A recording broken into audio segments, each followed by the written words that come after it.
Sports fans, tonight we have an extraordinary experience because we have with us not only the president of the Philippine Olympic Committee, Congressman Bambol Tolentino, but we also have three heads of very key and critical national sports associations that participated in the Tokyo Olympics. First off, and we are going with ladies first, is Cynthia Carrion, president of the Gymnastics Association of the Philippines. And then we have the Secretary General of the Philippine Athletics Track and Field Association, Mr. Terry Capistrano.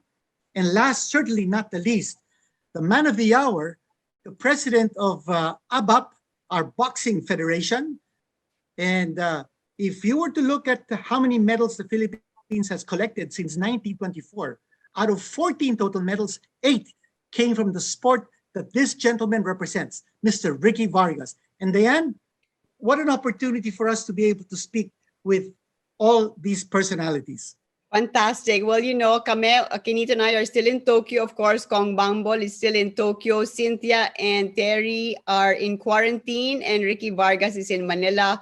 But all of us are on a super high because of the phenomenal performance of the Philippines at the Olympics. Imagine, Quinito, 19 delegates and 4 medals, 1 gold. 2 silvers and 1 bronze medal. And of course, super congratulations to Ricky Vargas. So to start off, we're going to ask, there's so many things to talk about, but we want to know your overall thoughts on the games. And of course, we're going to have to start with, shall we go with the boss, Bambol Tolentino? Yes, so the lady muna. Congratulations. Okay, so we'll start with Cynthia. Your overall thoughts, because you were here for a long time. Yes. And today I had an interview with Kaloy. I forgot the name of the interviewer. She was interviewing Kaloy, and Kaloy really opened up, and he said, "These Olympics really opened up my eyes. We have an Asian Games, and I want to win medals in the Asian Game, not only on the Olympics." And I would not mention SEA Games, that's easy, he said, but Asian Games and the next Olympics, you will watch a different Kaloy, he said. I am very motivated. I felt so good, and I feel like he's really, now he didn't even rest. He rested only 1 day. He wanted to train already because he's really, really motivated and he wants exposure. He was complaining that one of the reasons why he didn't do well, because all the exposures were canceled. We had 4 exposures supposed to be world champions that it was canceled because of pandemic. And that helps them a lot, having exposures, training with the other people.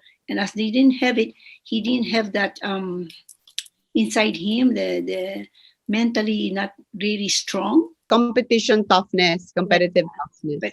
Let's ask Kong Bambol. First of all, congratulations, sir, for this amazing performance. What would you attribute this high level of performance from our athletes to? Congratulations to all of us. We call it what? Philippine Olympic team.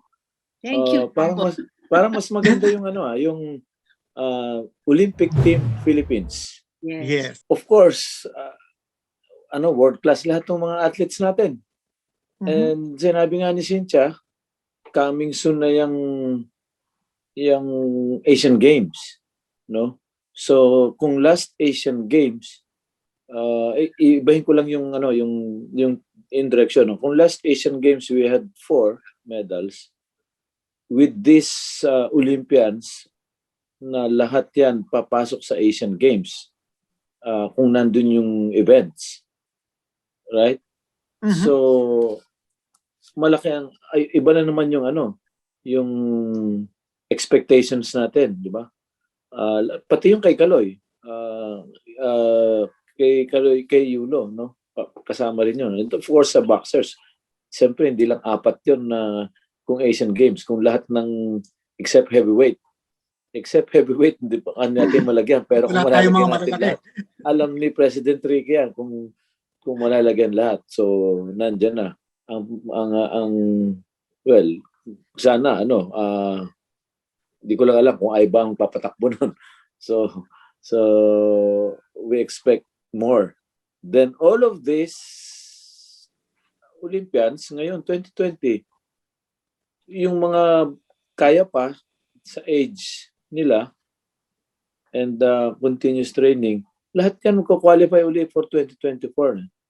So plus the additional new events, new sports na magko-qualify pa. So itutuloy lang 'yon. Yung lahat ng ano nila na preparation, pasok lahat sa sa Paris, di ba? Pag in-equate natin, no? Hindi ko nakuha yung isang yung pinopoint mo, Quinito.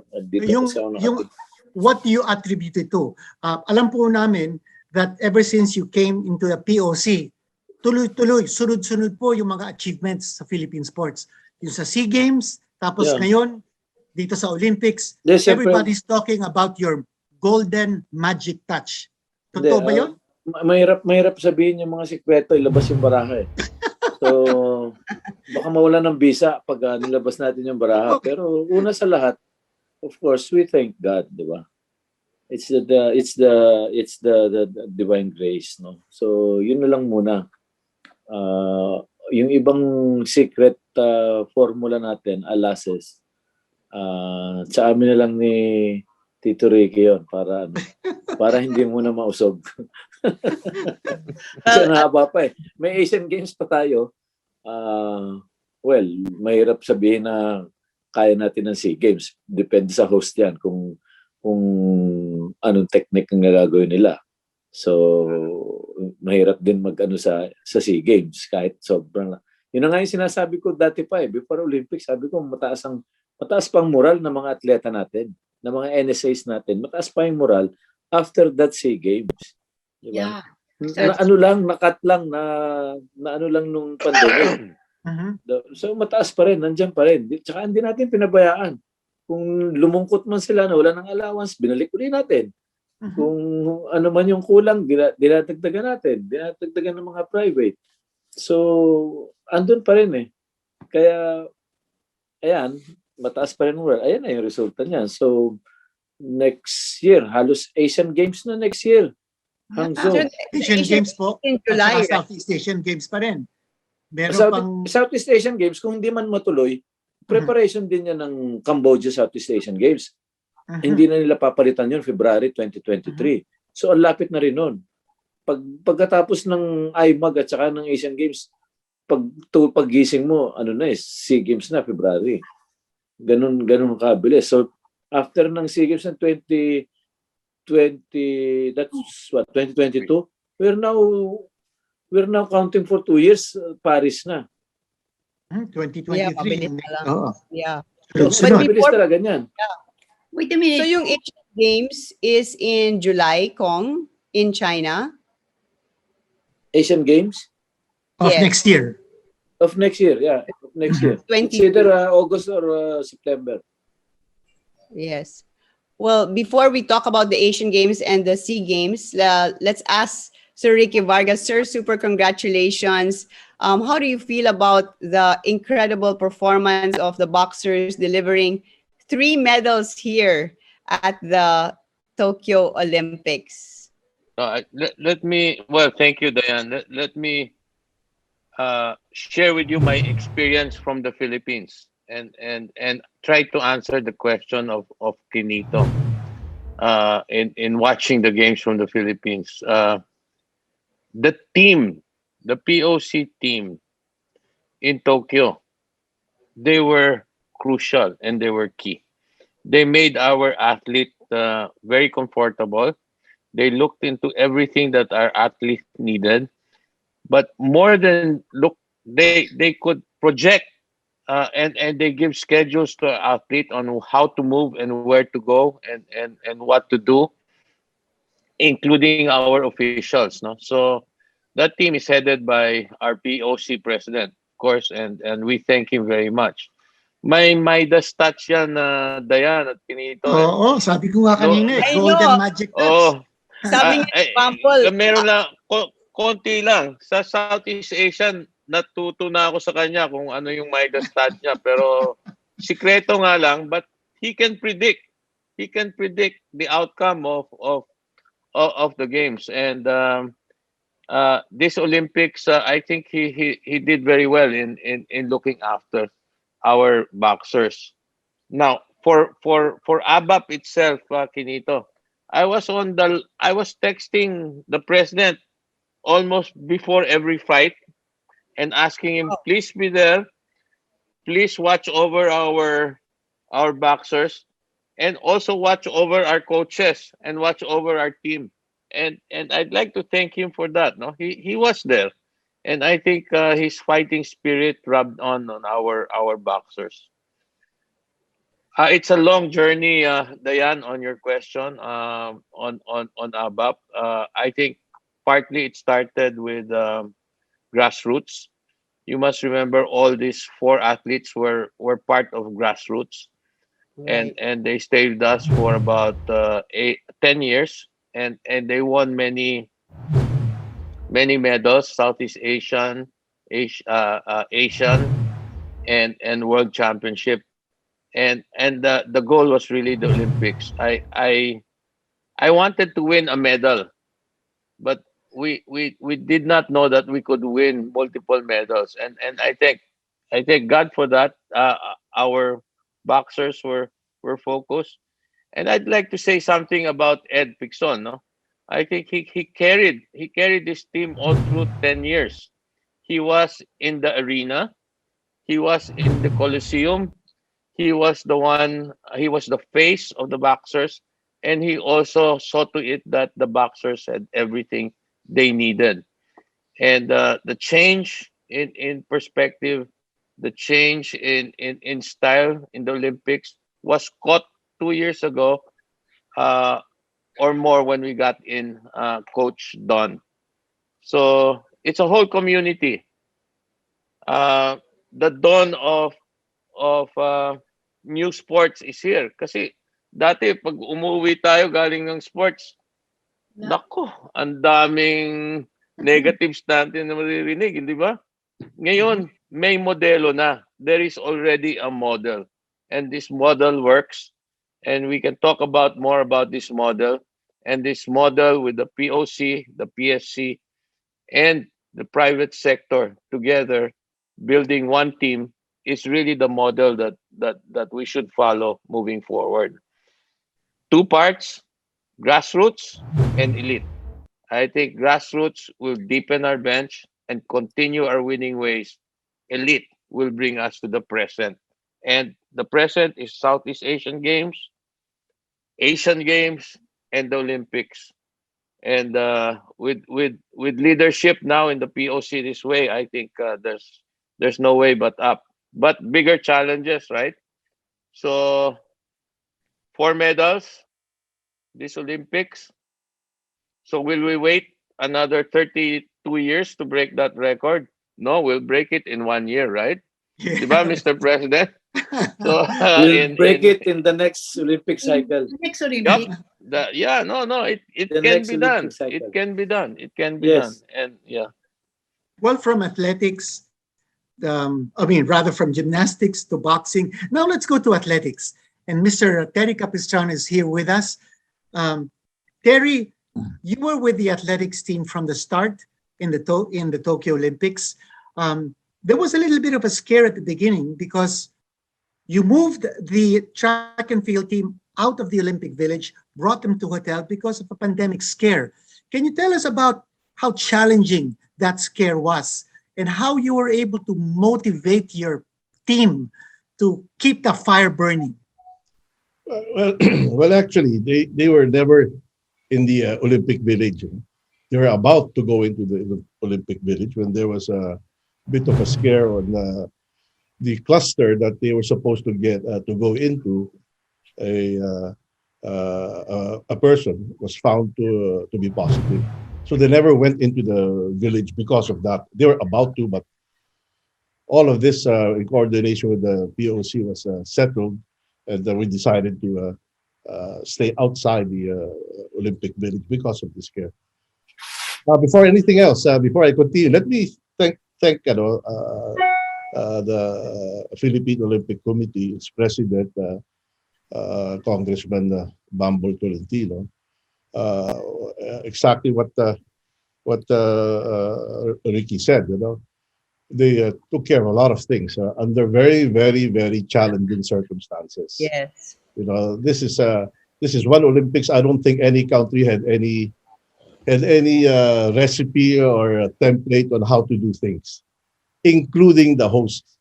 And I think we have to thank the host also for holding the Olympics, despite the fact that we understand that it was a bit unpopular even to the local or the citizens of Japan. But we thank them for hosting the Olympics, giving everybody the opportunity to execute their goal. After 4 years of training or more, napagbigyan yung mga atleta and the rest of the country. And I thought this was good to inspire the rest of the planet that we cannot let a pandemic control us or defeat us. So I think this was a win for humanity. But Mr. Capistrano, tell us about our athletes. Christina Knott, she ran the 200 meters. She suffered heat stress right after the run. And EJ Obiena, certainly someone who we can be proud of because he's the first ever Filipino to qualify for pole vault and also made it to the final. Tell us about those two athletes and how they performed, what they went through in Tokyo. Let me start off with EJ because he was the last one that everybody saw on TV. And qualifying for the finals or even qualifying for the Olympics period is already a Herculean task. This is not a weight class thing. Not that it's easier to qualify in the weight class. It's equally difficult. But in this case, you have the best of the best. I noted that normally it's 12 to the finals. After the 32 in the qualification in the Olympics, the 32 that already qualified in the Olympics still has to qualify for the finals. Out of the 32, 12 was supposed to be in the finals, but there was a tie, so 14 ended up in the finals. Siguro do sa 14 yan, mga 9 to 12. That was it. That was the number 1 to number 12 of the planet, the best of the best of the best, creme de la creme. And this kid showed to all of us that we Filipinos can really mix it up with the best in the planet. So that was an eye opener. He can actually do this. And our expectation is that it's for a medal. We weren't going there to we weren't going there to just be part of the show. Our intention Tourist. talagang we were aiming for a medal. But this time it's not to be. So be it. Napili pa kasi ng athletics tayo o si EJ, yung pinakamahirap pa eh.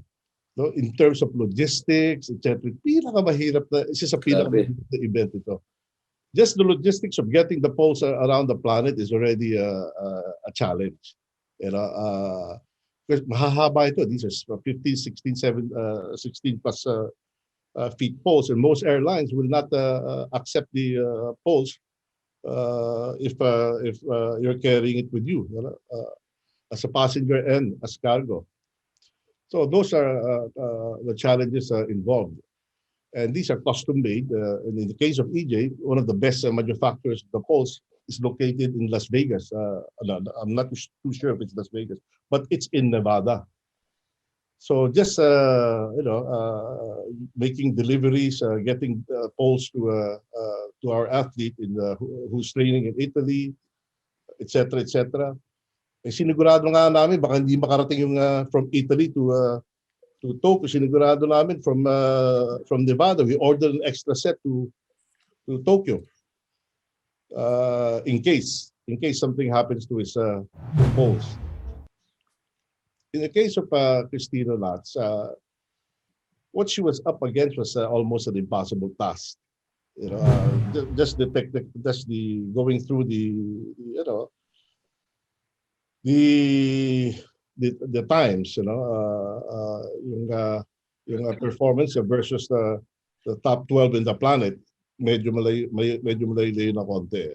To deliver. But and unfortunately, but I thought the semifinals was definitely reachable for her in semifinal. But unfortunately, the heat got the better of her, and she was, you know, I don't know if you guys having dinner, but she was throwing up quite a bit right immediately after the race, and she already felt it when she was in the starting block. Mr. Capistrano, just about the future for Cristina, KK, and EJ Obiena. Do you see them heading towards the Paris Olympics? EJ is 24 or 25 years old, if I'm not mistaken. 3 years 25. from now, he's only a maximum of 28 years old. Talagang ano, bata pa ito. Pwede pa ito with the experience he gathered, the learning process that he gathered from the Tokyo Olympics. I think this guy will be pretty mature come Paris. You know, if we continue the support that everyone here or everybody in this room is providing him, then I think we should be, you know, we should be extremely competitive. We should enter the finals again. And this time, hopefully lesser. This time, hopefully. Well, ika nga niya ito, baka mausog. And si Cristina not ganun din. Mr. Capistrano. She will have to do a lot of work. I think she has the raw talent, and she has this also developed quite a bit of skill. So I think she should be okay. You know, like I said, you know, she should have broken into the semifinals. We thought that was the first step for her. And we were looking at Paris, as a matter of fact, with Tokyo as a jumping, how do you say this, jumping point to the future for Cristina. So she will be fine. She's a pretty, you know, she's early 20s, if I'm not mistaken. So both of these, this lady and this gentleman should be strong potentials for Paris. But having said that, you know, we really have to keep looking for talent. You know, hindi na pang Southeast Asian Games ang hinahanap natin, eh. No? Pang-Olympic na talaga. Olympics na talaga. I mean, fine. You know, we do well in the SEA Games. World class. Oh, SEA Games okay din yan. Ano? Maganda rin sa it inspires the nation, etc., etc. But at the end of the day, we really have to keep our eye on the Olympics. Well, first of all, I just wanted to say that, you know, the events of Cristina, the 200 meters, and the event of EJ is a highly competitive sports. One of the main events and napakahirap talaga mag-excel. So congratulations. Alam mo, during the pole vault of EJ, ang dami nagtatanong, nagka-interest sa pole vault. So you never know. I know that EJ has inspired a lot. Pero grabe na ang pinagdaan ng hirap niyan. So we commend him and hope that he will continue for 2024. I wanted to ask actually Cynthia and Bumble, because all these three NSAs are super hands-on. Ricky, Terry, and Cynthia. And you can see naman the result, just like you are, Bumble. And what I really appreciated about Bumble. Sasabihin, naunahan mo lang ako eh. Sasabihin ko na sana kay Quinito yung sorry, Dyan, yung tanong niya kanina, yung kaunahan tanong niya. Kung meron akong 4 na alas, sinabi ko na yung una. Of course, God, no? Yung second ko na alas, yung dalawa hindi ko na sasabihin yun kasi mauusog at saka yun na yung secret formula eh. Yung pangalawa sabihin ko na dahil sinabi mo na eh, hands-on. Yes. My management style is really hands-on. No? I have to control everything. No? Hindi ko lang nga sinabi, kasama doon sa part before and during Olympics, alam nyo ba na 5 na COVID sa atin? Hindi ko na sinabi yon. Hindi ko na kinontrol ko na yon. Tinago ko na yon because it might affect the entire team, di ba? nagkaroon na nga ng epekto ng konti kay alam ni Terry, kaya nga inatras natin si EJ sa Conrad na from OLB, di ba? Yeah. Tama, Terry, di ba? Inatras na natin. Oo, tapos pinaano ko na agad, na request ko na agad sa Tokog na please ibalik ta rin yung plano pa, activity plan, di ba? Ang activity plan natin, OLB, everything, di ba? Sabi ni nung nangyari yan, immediately the team of congressmen contacted me and told me the circumstances or the concerns. And despite their hands-on approach, they still really how do you engage the NSAs on what's going on. Sabi nila sa akin, may problema tayo sa tingin namin, sabi ng POs, tingin namin we should change their abode. Ilipat natin ang billeting. Of course, in our case, didn't take us a few seconds to say yes, to decide on this. This is the safety of the athlete. Walang walang issue yan. That's how fast this team, the POC, the NSAs, and everybody involved, that's how fast things were done. I wanted to ask kasi ikaw, nanood ka every event, and then I noticed you also talk to the athletes after the competition. You spent a whole day with Kaloy and Cynthia at the university where Kaloy goes to, where he trains. You also talk to EJ, you talk to the boxers. I know you also talk to the golfers. In your conversations sa ating mga atleta, ano po yung narinig nyo from them that you would like to continue? Yeah, they're comfortable now. Can I interfere? They're very comfortable. Go ahead, Cynthia. Yeah. Sige, Cynthia. About the university, I have to really thank Bumble because he, in the university, we pay for his schooling alone. They showed that the medical system, the beautiful facilities they have, but Kaloy couldn't use any of that because it's very, very expensive to use that, especially the MRI, they using the doctor. So the president went to talk to the president of the Tokyo facilities. Tokyo University, and he asked him if Kaloy can be using the other facilities, not only the studies. And he said, yes, we will be able to. Wow, Coach Mooney was so happy. He said, I'm going to start tomorrow morning. There was that they can use the facilities because the facilities, Bumble, you tell them how beautiful the facilities were. Of course, very scientific and medical and scientific. So, Kong, I know that you spoke to a lot of the gymnastics officials and they were raving about the potential of Kaloy. Let's start first with Kaloy. Ano pa yung plano nyo with Cynthia moving forward?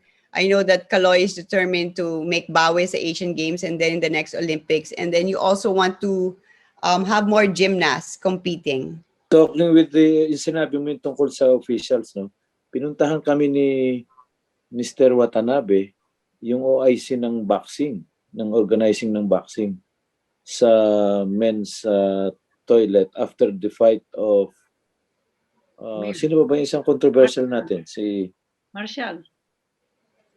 Is it Marcial or Nesthy? Marcial? Nakalimutan ko na. Nesthy. Yung gold medal. Una si Nesthy against the Japanese. Nagwala ako. Sisigaw ako, nagwala. So may nag-report siguro kay Mr. Watanabe na nagwawala yung Philippines. Pero nagpunta ako sa CR. Maghihilamos ako dahil mainit na yung ulo ko. Pinuntahan para palamigin. Doon ako nagsisigaw na grabe yung decision. Hindi ko maalala kung kay Nesthy o kay may nag-tip kay Mr. Watanabe. Pero nag-apologize naman ako na sorry for my you cannot remove my reaction kasi I'm used to the decision of AIBA before. So it was a terrible decision. Talagang ginanong ko siya, it was a terrible decision. Hanggang sa dinala niya ako dun sa IF office nitong sa boxing doon sa loob. Nagka-apologize naman. Kaya lang, sabi ko, hindi nila maalis yung galit ko. Kasi nandiyan pa yung mga, akala ko, wala na yung mga aibang, gano'n. Diniretso ko talaga na naintindihan naman niya. Yun yung mga sinisigaw ko dun sa mga judges na hindi ko na lang sasabihin kung pero talagang sabihin nyo na wala akong modo. Pero I have to do that. Mr. Vargas, can you tell us one by one your assessment of the performance of every boxer in our team? Let's start with Eumir Marcial. Just a very brief description of how they performed. Eumir, the expectations was very high for Eumir to win the gold. I think he carried that heavily in his shoulders. He performed very well and he fought hard. Only in the third round he seemed to have tired off, no? So we're proud of his performance. The person that we didn't think would win a medal was Carlo. We thought Carlo was young, 23 years old. He's a fighter, and we'll be happy with the bronze. Or if he goes through this, the fights, we'll be happy with the bronze. But for all our boxers, there was no luck of the draw, Quinito, di ba? We had to fight the best of the best early on. And in boxing, every game is a knock-off game. It's not like basketball. The US lost to France and they beat France and they become champions. No. Dito isang talo, out of the playing court ka na. So you go home. And we fought the best of the best early on. And I think all our boxers have proven they can beat the very best. And who's this? Nesthy? Nesthy was cool. Nesthy and Irish. I think it is also Irish where we had with some communication issues with Irish, but she was out there trying to execute what was being told of her to do. So that's a big loss for us. Otherwise, we all thought. I said when I was interviewed before the games, I thought all of them were capable of winning a medal. I thought 2 golds, a bronze, which was Paalam, and a silver, which was Irish.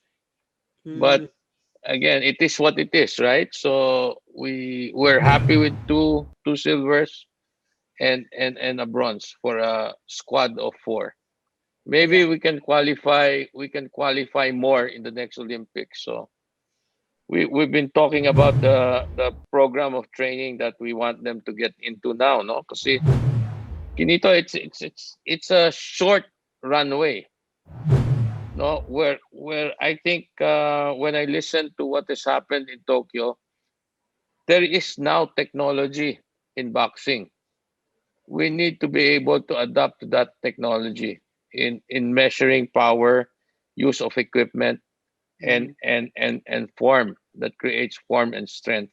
There is technology, and with the short runway, I think it's important for all, not only for boxing, but for the rest of the sports people to get into center of excellence, to train outside of your country, to train with champion coaches, to train with to see how the champions behave, to develop that confidence. And thanks to COVID, we now know how important mental health is, right? Yes. And having a sports psychologist beside you as your anchor. And we now also know how important keeping safe and how nutrition is key to building up strength, no? And also because of COVID, Dyan, spirituality. Yes, notice that all boxers, they're always giving honor to God, always saying, lalo na si Carlo, di ba? Every fight. Yes. So they're super Spirituality Exactly, Diane. It's, super spirituality is now important to round off the athlete. No? So Right. Ricky, talking about the training, all the coaches were telling us what happened in Thailand was so good, which was like, sort of like an accidental thing that they had to train overseas. But they said napakaganda ng nangyari sa Thailand because when they were there, it was just really eating, sleeping, training, super focused. And I think we also saw that with Kaloy in training in Japan, and of course, Christina and EJ training abroad. For the next competitions, are you going to continue to base your athletes in a camp overseas?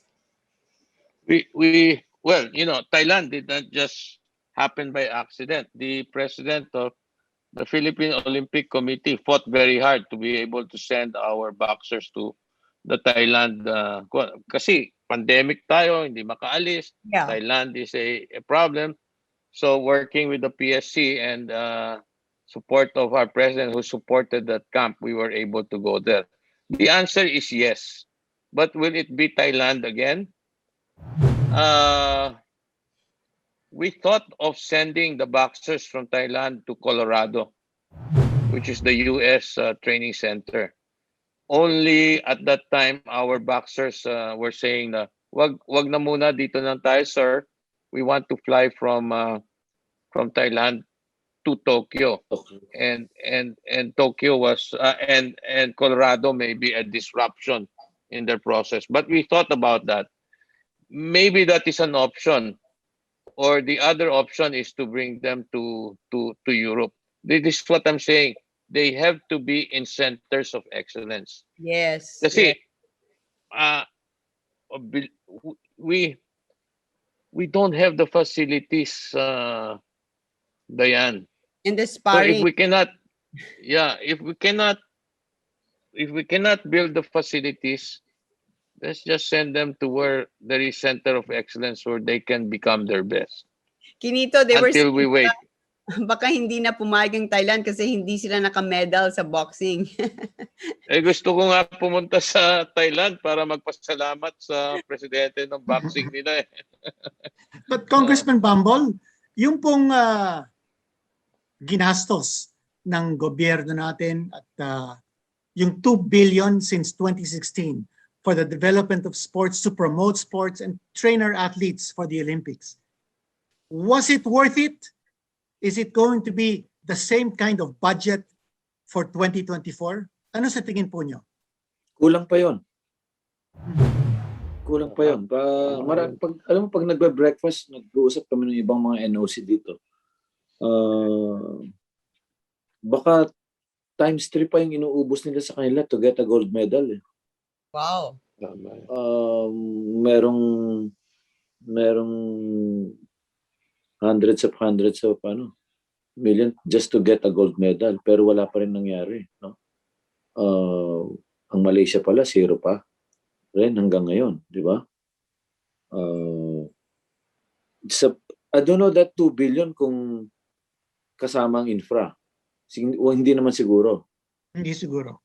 Yeah, hindi siguro kasi maliit masyado, no? So kulang rin tayo sa infra. Definitely. Kulang talaga. Ang laki ng kakulangan sa infra. Yeah. Yes, there's a world-class aquatics and athletics center. But that's not enough. That's not enough. Matagal ko na sinasabi sa gobyerno yun na not because I'm a cycling president, no? A velodrome, tayo na lang ang walang velodrome sa Southeast Asia na usable.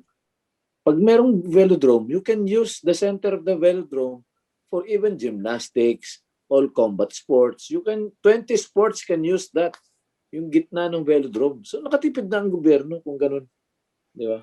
Hinuhuli mo ko Quinito, that's one of my bucket list. Hindi ko pa sana sasabihin yan. Nakascoop tayo. Mr. President, yung scorecard mo, number 1 sa Southeast Asian Games. Yes. Number one among SIA countries in the Olympics. Number 7 amongst Asia countries in the Olympics, and number 47 in the world. Wow. Congratulations. 7, hindi ko pa nakikita yung 7. 7 pala, no? 7 pala 7 yung in sa Asia, Asia. no? Wow. Can you imagine Diba? that? That's my number, 7. Oh, can you imagine? Talaga, wow pala. At Hindi ko pa saka po, nakita yun, no? if you do the math, yung mga mahilig sa math, di ba? Mga Lasal mahilig sa math eh. yung ratio, Let's go there. yung ratio of let's not go there. Yeah, sorry. Yung ratio ng Conversion ratio. ng conversion ratio. Tayo ata pinakamataas eh. 21% yata. 21%. Tayo Kong. pinakamataas. So, my God. 21%. Well, that's rationalizing it too much. But if we continue with this program, I think we will do much better in Paris. Yes, because our standards are higher now, right? We've Yes, Not one- only that, that will be a challenge for us. So we will have to do that. That will be a Yes, challenge for yes. us. Hindi lang natin papantayan, talampasan pa natin. Yeah, Kong Bumble, ano ang goal nyo para sa Paris? Ilang goal ang gusto Aga naman yan. Aga naman yan, Dyan. No? Tanungin mo, aga naman yan. Kung Pambol, bago pa nag-umpisa yung Tokyo Olympics, meron kayo na numerology. 19 athletes. Pero yung number 19 means something. It means breakthrough, it means success, and it means achievement. Nakita ho niyo yun eh. Kaya, lagi ko nga sinasabi, tinatanong ako, ilan daw? Sabi ko, minimum of 1 gold. Pag lumampas pa dyan, that's a bonus from consistent from God. Oh. Lagi ko sinasabi yan. Pero meron pa akong hindi sinasabi na Ano ho yun? naka-align ng ikaw na naman ang makaka-scoop. Dapat bukas ko sasabihin yun eh. Total, Ano yun? sinimulan mo rin naman yung numbers. Naka-align din sa akin. Kailan ba nag-Olympics dito sa Tokyo? 1964. 64. Okay. I was born 1964. Ah. Ah. Eh. Ayun naman pala eh. So in 2024, what is that significant? Meron pa rin. What is the significance of that? Oh. Sasabihin ko yan after 2024 Olympics. Okay. Okay. Cynthia, I wanted to go back to you because I was very happy to see, although Kaloy was super sad after he didn't win the floor gold, because I know he was expecting, and you actually told us the day before the competition in the podium training with the judges, he actually performed and scored the highest. Yes. So he was disappointed, and we saw his face. Pero after the competition, I was so happy to hear him say na talagang gagalingan niya, hindi siya na-discourage, lalo siyang na-motivate to train harder. And sabi niya, the next time, hindi lang ako magiging satisfied to participate, pero alam ko na kaya ko palang manalo. It was a big confidence boost for Kaloy. I think you can see that as well. That's right. And Dyan, I want you to mention to them the training center, the beautiful training center that they have, and we have to have that in the Philippines. Kung Bumble infra, like you say, our athletes right now in the Philippines, they're very good, but the center is so lousy compared to the centers where I was watching it. We went to Tokyo. Yes. What a difference. Totoo. That's true, because gymnastics is a sport where the Filipinos can excel. We're very flexible, very coordinated, Correct. and you don't need the height. Totoo. But yung sinasabi ni Cynthia, Kong, I went to visit the training venue here in Tokyo in Ariake. Grabe, it's like as long as the SMX, and it's just like divided, and it was like first beam, floor, bars. It was like a whole place, so very conducive to training. And of course, the equipment, yun na nga mahal. Yeah, I saw one. I saw one nga sa university. Meron dong plate, tatapakan ng athlete yung plate. Mhm. Sasabihin na ng computer kung ano yung mali yung kaliwang paa mo, yung weight, mali yung mga position sasabihin kasi may nakapaikot na 12 Yeah. cameras eh. Sa Yung baba, sa science, taas. iba na ho eh. Yes, Oo. science. Amazing. Yeah, Sasabihin iba sa'yo na. kung ano. Iba na. Technology and science. Mali yung position ng left foot mo, Mhm. mali yung position ng right foot Mhm. mo, mali yung weight ano mo, mali yung Correct. ang galing. Correct. Correct. And then Oo. Kong Bumble even went to use it. He was jumping there, and then he went Kaya, to climb. merong isang room na controlled yung climate, so you don't have to go to Alps or Switzerland para lang Parang they altitude. simulate. They Yes, simulate high the They can condition. make it high altitude yung room. Mhm. So you can ganon. What about athletics, Mr. Capistrano? You've got your athletes training abroad. Christina is in the US, and then EJ Obiena in Formia, Italy. He's expected to compete and finish off the outdoor season in Europe, and then he'll wait a few weeks, and then before long, the indoor season will open. So tuloy-tuloy ito for EJ Obiena. Patafa will continue to keep its close eye on EJ Obiena. Yes, well, that's the obvious. Like I said, or like we all said, or we were all saying that the Olympics is just 3 years away, and tickets are going to be sold 24 months from now. 24 months. Unbelievable. And between now and the end of next year, you have the Southeast Asian Games, you have the Asian Games. Before you know it is already Olympics. So the countdown is actually now. About keeping an eye on Christina Nats and EJ abroad doing their competition. Let me start off from where Ricky left off. Ricky and our good president Bambol left off. And it's obviously the infrastructure is a little it's much to be desired, and a cost-effective way of doing this is taking them outside. Not only the infrastructure, but the availability of world-class competition, excellent competitions. I think Ricky also mentioned that. And with coaching. And with With coaching, Mhm. in the case of EJ Obiena, this kid was a nobody, when he was 15, 16, 17, until he went to until he was we're lucky enough to get a coach, si Vitaly Petro. Petrov. who is the coach of Sergei Bubka, 3-time, I'm not too sure if it's 3 or 4 times, but at least 3-time gold medalist in the Olympics. These are the things that may be available outside the country. Our athletes, not only athletics, but quite a bit of our athletes will have competitions, first-class competitions, where they are training. Makikita nyo doon sa nasa top 12 o top 14 sa Olympics. Almost 70% came from Europe. That's true. EJ was the only Asian, I think. The only Asian, and the rest were North Americans or South Americans. But clearly, about 60-70% were Europeans.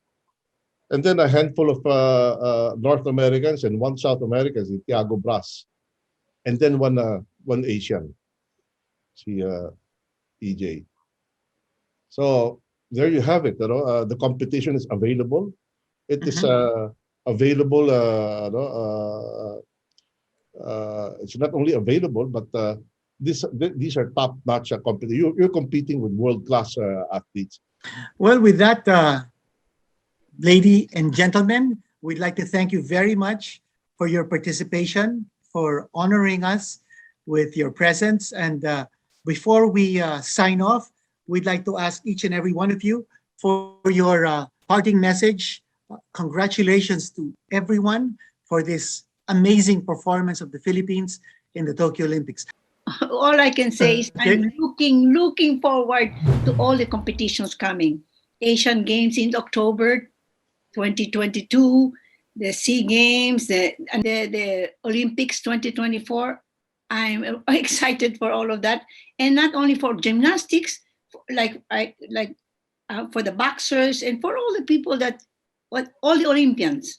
I feel like we're gonna be bigger and better next time. No, I just like to thank everyone for helping make us successful, the ABAP. I mabuhay ang atletang Pilipino. Thank you POC, PSC, and to all our sponsors. Let's do this again. Well, I wish to congratulate all the athletes, with or without medals. They deserve all our congratulations, our support. We thank all the people behind all these athletes, and lastly, we thank the nation for supporting this team throughout the Olympics, and of course, we thank God for the blessings He has bestowed upon us. Speaking of spirituality, to see Congressman Bambol, our President Bambol, every time there's an event, he'd say a little prayer in the chat room, and we'd all say amen. Yes, he always sends a verse. He always sends Yes. like a word of encouragement. Very Very, inspirational. very early in the morning. Very early in the morning, which is good.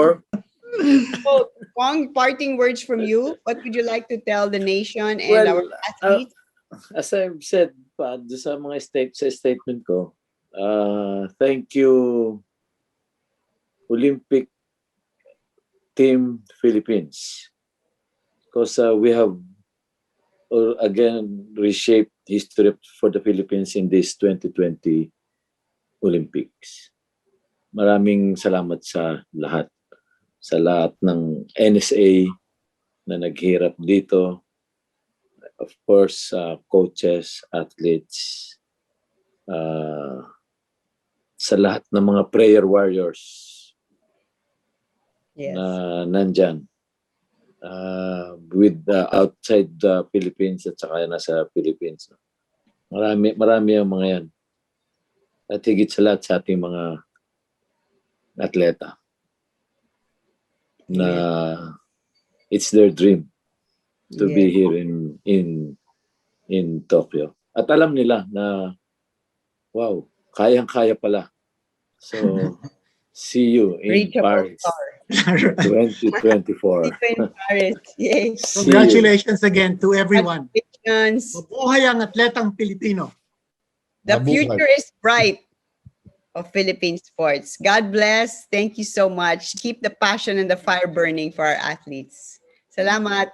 Salamat. Thank you. Thank you. Thank you. Good evening.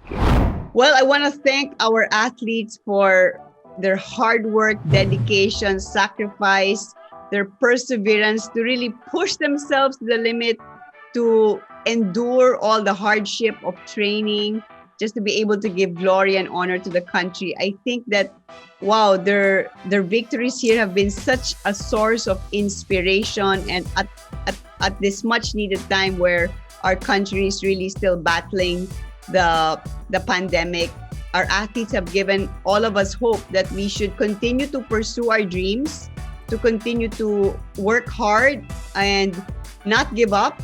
And also, I think one thing unique about the Filipino athlete, Quinito, is that they not just rely on their physical strength, but as our NSA presidents mentioned kanina, they really call out to God and really ask for that supernatural ability. And I think that's what makes our Filipino athlete very unique, because they not just work hard with their bodies, they're calling on the name of the Lord to really help them. And I think that's one of the reasons why God has really blessed us. And I think that the future is very, very bright for Philippine sports, because ang daming mga bata ngayon will strive to be an athlete because they can see, wow, look what I can achieve. Look at that experience I can have. being in the Olympics, playing for my country, wearing the Philippine flag on my shirt. And of course, if you win, the monetary awards is life-changing, as we've seen for Hidilyn Diaz, who is set to receive, I think, more than 50 million pesos in cash alone. And of course, for other boxers, that could really change the whole level of their family. And as we know, Quinito, for the Filipino athlete, lumalaban sila not just for themselves, but it's really for their family. And I wanted to commend all the NSA presidents that joined us, POC President Bumble, because as you know, they were really on top of it, passionate, intense, attending to every detail. And that's what it takes. It takes hard work, the private sector, a lot of funding from government, of course, the dedication of the athlete. And then Ricky Vargas mentioned the scientific part of sports to include even psychology, mental training, nutrition. It's a whole holistic approach. It takes a lot of money, but as we have seen, it can be done. Well, this was a very challenging Olympics, certainly held under very extraordinary circumstances. And for all the athletes who participated, not just the Filipinos, but athletes from all over the world, 11,000 athletes, assembling, gathering in this very difficult Olympics. Congratulations. I thought Mr. Terry Capistrano hit the nail on the head when he said that this was a victory for humanity. That Yes. we would let COVID-19 defeat us or set us back. We wanted to prove to the world that an event such as the Olympics would not be deterred and that it would not be derailed. And so it went on. It was difficult, it was hard, and even for us in media, it was difficult for us, very challenging. But for us to have been able to participate, I thought that was a major achievement. And for us to be able to deliver medals was taking it a step further. And for that, we're very proud of our Filipino athletes.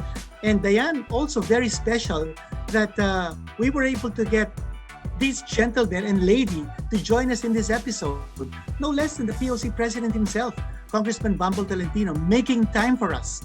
The Secretary General of PATAFA, Terry Capistrano, the head of ABAP, the boxing czar, Mr. Ricky Vargas, and of course, boxing is the valedictorian of all NSAs in the Olympics. And finally, the gymnastics president, Cynthia Norton, for all of them to come together in this episode to share with you the insights, the experiences, the heartaches, and the bliss of victory in these Olympics. So with that, we thank you very much for joining us. It's been a wonderful experience for Dyan and I in these Olympics, coming to you from Tokyo. Yes, and we want to thank ASICS, our sponsor, Sona Corporation, for making this all possible. And we hope to be at the forefront of every big sporting event. I am Dyan. And this is Quinito. And we are here to play Play it. it right. See you next time.